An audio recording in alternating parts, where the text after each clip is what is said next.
Hello again everybody and welcome back to Dark Souls 3. Last time we made our way all the way to the final gameplay area of the game, but there is one last optional branch that we can explore, so let's do that today. First of all, we need to tell Greirat to not go around thieving in the castle. You know, I was thinking about leaving for another round of thieving. There must be something of use in Lothric Castle. I'm aware of the danger. That castle is a death trap. Not a single man has returned from the castle unscathed, even back in the day. But I don't want to sit around and die a petty rat. And I consider myself your friend.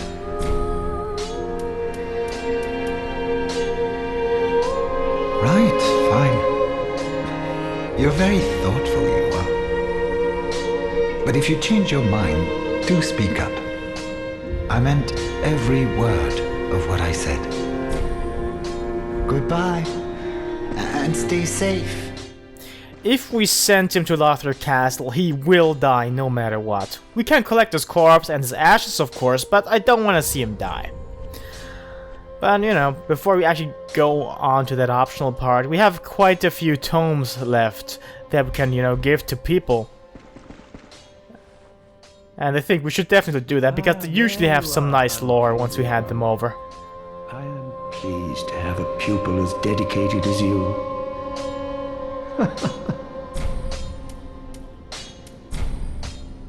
Ah, what have we here? A pyromancy tome from Izalith. Then you found the home of pyromancy. Brilliant! I will never curse being old and undead again. Now, show it here, quickly. Let us channel them together. The primal pyromancy is known only to old Master Salaman. Ah, what have we here? By the gods, this inscription reads, Quelana, the ancient deity, one of the witches of Izalith. The last of them who wandered the lands. Then she must have returned to Izalith after all. But I regret to say, I cannot accept this. Quelana's pyromancies are for witches and must be learned from a mistress. But thank you for allowing me to peer upon such a thing. If only I were a woman. Huh. Well, good thing that we know of a woman capable of deciphering pyromancy tomes. It's Carla, right here. And, you know, we're just gonna give our pyromancy tomes to her now, I guess. Yes. Yes. You require my sorceries, I presume? Oh, another pyromancy tome, have we? Quelana, Witch of Izalith. Well, this is a fascinating pyromancy. I may be a heretical sorcerer, but you bring me nothing but pyromancies. Fiendish little lad, you. Now this next one might come as a very, very big shock to you, but we actually do have a miracle tome now that we can give to Irina. It's been a long time since we gave her a tome. Did we ever give her one? I'm not sure. But now we can. The Divine Braille Tome of Lothric actually contains miracles that are not dark and thus can be read by her without making her go nuts. Oh, you've brought me a Braille Divine Tome.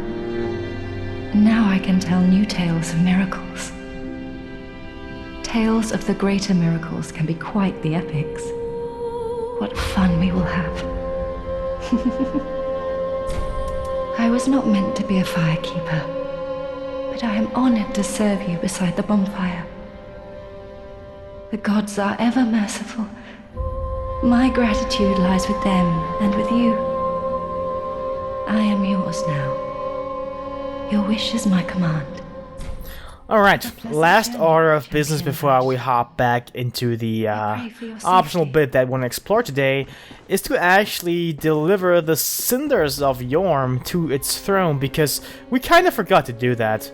I mean, we can do that at any time. There's no real reason for us doing it now instead of later, but you know, we might as well. There's really no reason we shouldn't do it. We don't even get a reward. But in order to finish the game, you actually do have to eventually deliver all these cinders to their thrones.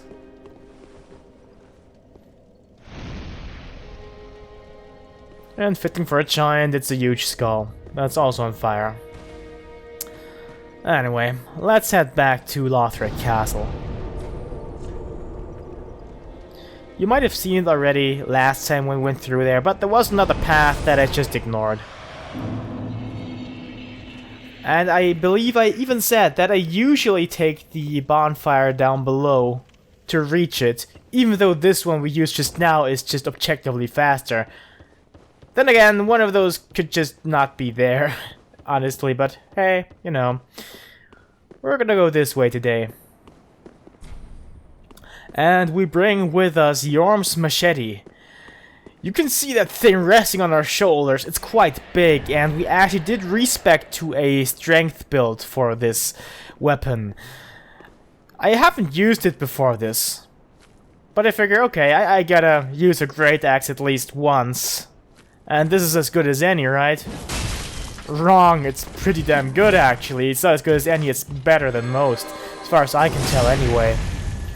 It is pretty good scaling with strength, and packs quite a punch. The weapon art actually is a skill that a lot of axe type weapons have, which is just kind of a short duration buff. And yeah, the elevator goes further down here, obviously, but it is actually better to hop off here. If you go further down, you'll still reach the same place eventually, but you'll have to wade through that down there, that muck. It's toxic. It will kill you.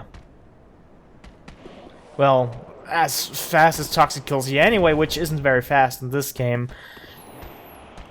But again, this is a place where you can get a lot of Titanite chunks, just like in Lothric Castle. So if you for some reason haven't found enough by just going through Lothric Castle, you can just go down here. Or if you want to get a more powerful weapon before actually visiting Lothric Castle itself, you can go down here first. It's about on par with the difficulty, I think. But it's also a much shorter area, and the chunks are much more closely packed together, so you can just grab a few real quick. And yeah, the only enemies here basically are these passive men just going around, and these knights up here, and then what you can hear crawling down below. These weird slug things that we've seen before.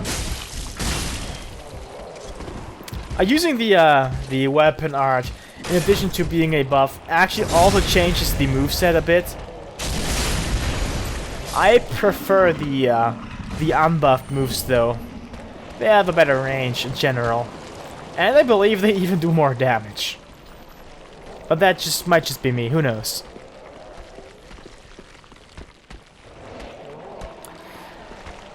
You can actually kind of stealth your way through here and just ignore these passive men and just have them walk, you know, at a reasonable distance to you, and they will not ever bother to actually get close to you.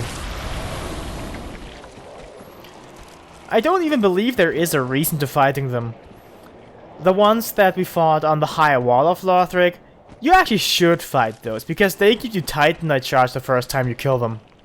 But those, they just don't. They might drop Titanite of some variety or something if you kill them, but it's just a chance, while the ones on the high wall are actually guaranteed drops.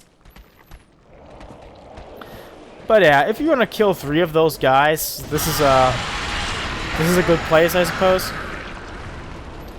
And as usual, they are very susceptible to fire damage.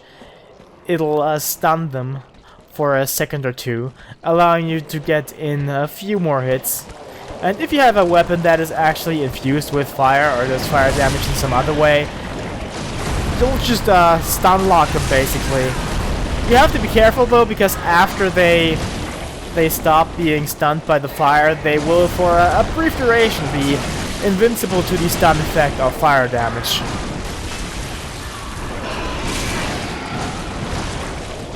But overall, they really don't work any differently than those on the high wall, aside from doing more damage. Much like the ones in Lothar Castle, actually.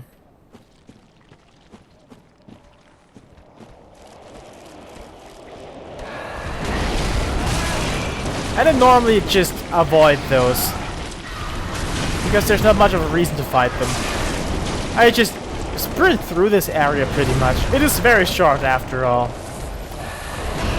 Well, there's a few goodies here, and for the sake of the LP, I want to collect those, and it's probably a bit safer to do so by killing them. Naturally, of course. Thankfully, our weapon does quite a lot of damage, and also makes quite short work of those passive men. They funnily aren't really very hard as long as you stay behind them, but their weird hitbox and their attack hurt boxes can actually make it kind of hard to gauge where to be at times. In general, you want to be behind them, but since they look so weird, it's also kind of hard to tell where behind is sometimes.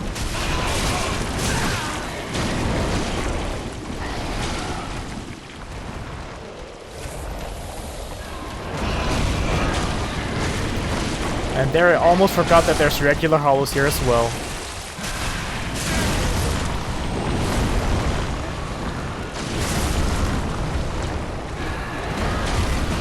Ah, well, shit happens. But we did already explore the right wing of this area, so now we can just stick to the left.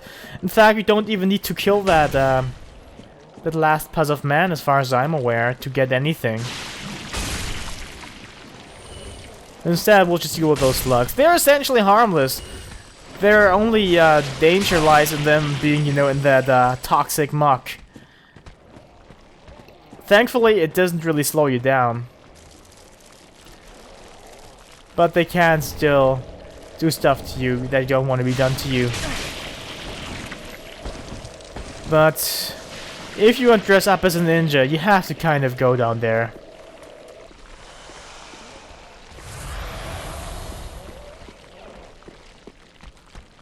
Now these stairs to the right there, they lead to a shortcut back up to that first bonfire we started at. Or the first two bonfires, technically. So let's go there first. This bit of foreknowledge makes it easy to determine where to go.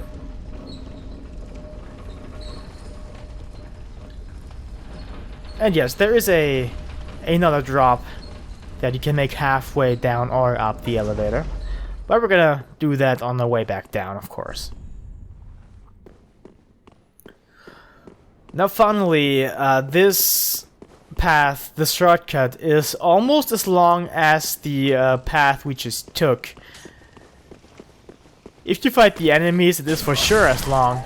If you ignore them, it's also as long, I suppose.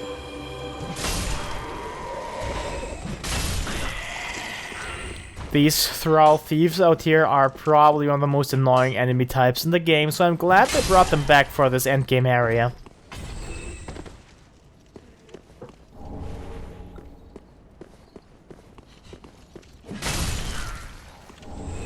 It is of course very cathartic to kill them, just like that. But they have this annoying tendency of being all dodgy, and sometimes they will outright murder you.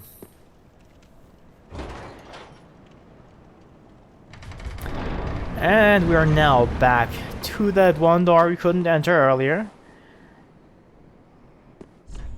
While the distance itself is about as long as what we traveled anyway, it's probably easier to just run through here to that elevator to get to the boss, because you just can't go past the Puzzle Man without them actually aggroing that way. Plus, there's also actually a way that is even easier, because it allows you to completely bypass them. You don't even have to go through the muck at all. And that is that little drop here. Which of course also has other benefits, because there will probably be treasure here. And that's not all. You know these annoying enemies that buff other enemies and heal them? Yeah, there's one of those here, and we can kill them, and they won't do anything to those two friends down there. I normally would have come here from the left. And I still will. I'm embering specifically to summon one Phantom Hawkwood. I'm not gonna bring him for the boss, but you know, I figured I might as well use him to take out those two knights that are just kind of there.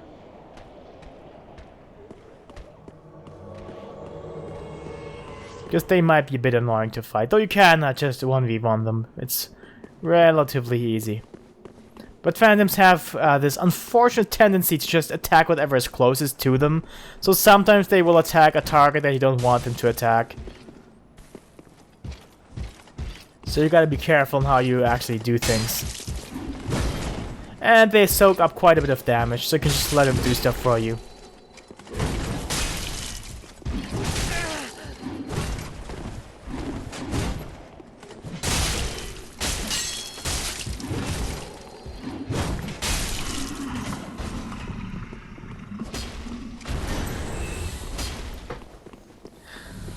Now killing those actually is something I recommend doing, because you get an item for killing them both. Like specifically you have to kill them. It's not something that is nearby that you can pick up. It is something that you only get if you actually kill both of those knights.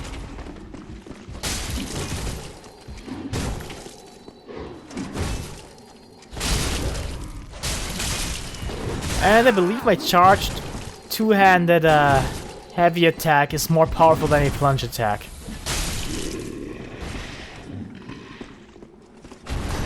And here it goes right in our inventory, the magic stone plate ring. A ring that reduces, well, I suppose magic damage. And we're sending Hawkwood home because they don't really want to do the boss fight with him, because, you know, it would actually increase the health of the boss, which might make it a lot more difficult. And one last chunk that we forgot, and here we go. We now have a straight shot to the boss room.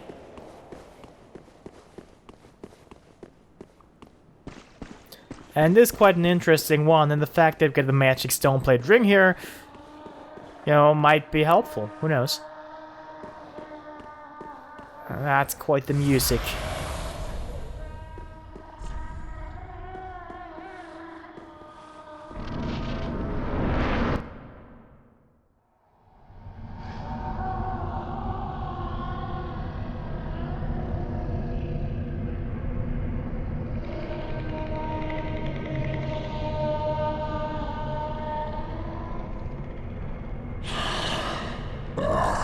You ignorant slaves. Finally taken notice, have you? Of the power of my beloved Ocelot, child of dragons. Well, I will not give him up. For he is all that I have.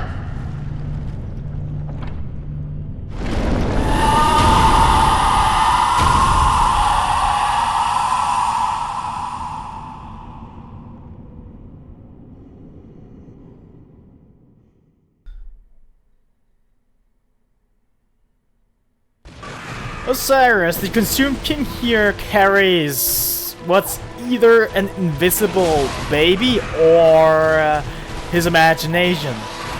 But we can hear baby screams if we listen closely. And this is an interesting boss for that fact alone. The fact that he kind of is reminiscent of Seath, being kind of a pale dragon without any scales whatsoever.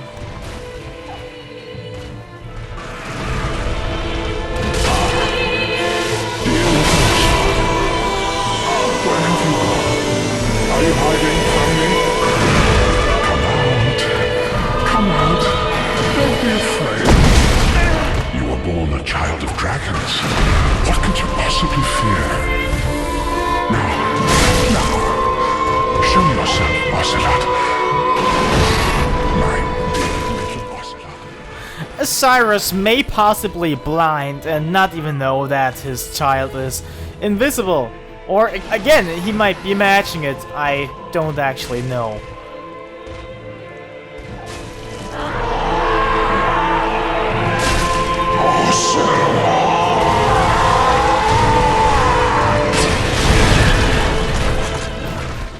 Note that you can still hear the baby screaming if you look closely, or listen closely rather. And you can also die rather easy if you just...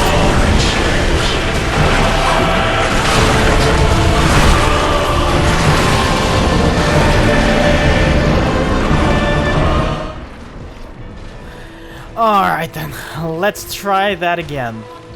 Oceiros is one boss that most people seem to view as incredibly easy, but he actually does give me a bit of trouble in the second phase at least. The first one is rather simple, but it does have some moves that can just, you know, catch you, if you're unaware of them.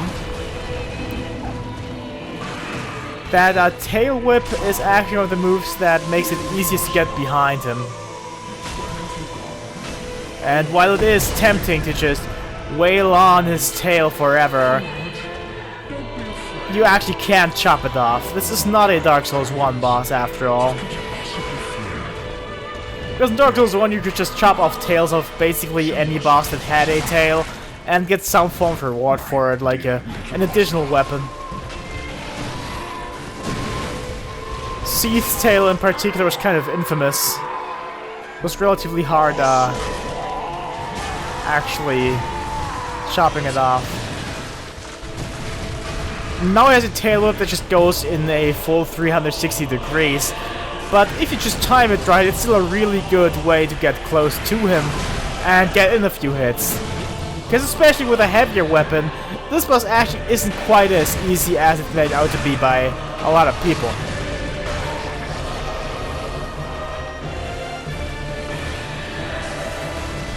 And funnily enough, I felt that using a magic-based build, even if you use like fire damage, which I believe he's weak to, makes this fight a bit harder. It's actually easy to get them close. But that just might be me. Because I have this tendency of just not using a shield a lot of the time when I'm just playing on my own. For Odyssey LP, I use it a lot more than I actually, you know, usually would.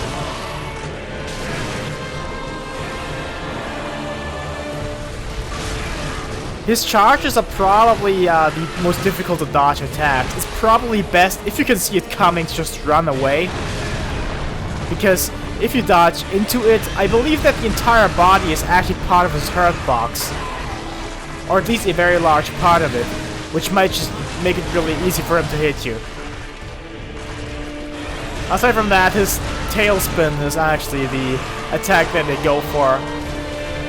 And it gets to getting close to him, just getting a few hits in.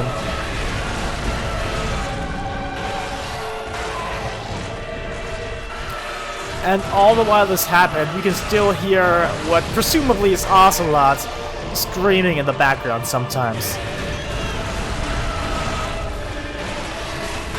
And I'm not sure what the significance of it is, because after this fight we will never hear Ocelot again, but it might be a Bloodborne reference. Because near the end of Bloodborne, or rather, basically near the halfway point, there is a spot where you'll hear a baby screaming basically all the time, if you listen closely.